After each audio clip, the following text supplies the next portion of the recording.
কি দাগগুলো ছিল, এই দাগগুলো পুরো আমাদের রিমুভ করতে হয়েছে। আর প্লাস গাড়িটার বর্নারটা আমরা দেখেছিলাম যে আয়রন জলের স্পটগুলো কীরকমভাবে পড়ে গেছিলো।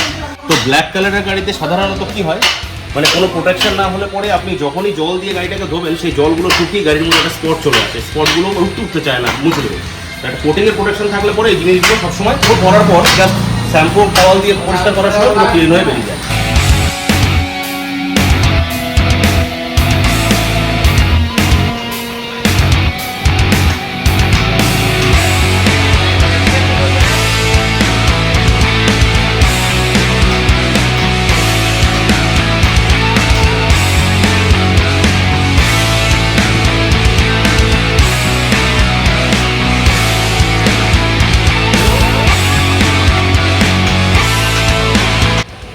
মুর্শিদাবাদ এসেছিলাম, তো ইনি হচ্ছেন আমাদের স্যার, এই স্যারেরই গাড়ি, এটা স্যারের কলই আমরা এসেছিলাম। তো স্যার, কোটিংয়ের আগে গাড়িটা যা ছিল আপনার নতুন গাড়ি, তবুও আর কোটিং করার পর আপনি কী বুঝতে পারছেন বলুন? না, ভালো হয়েছে দেখলাম, কাজ খুব সুন্দর।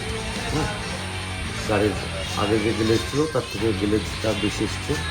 আর আপনার দাগ ফাগ যেগুলো স্পট ছিল ওগুলো পুরো ক্লিয়ার করতে পেরেছি, আপনাকে সন্তুষ্ট করতে পেরেছি স্যার, থ্যাংক ইউ স্যার।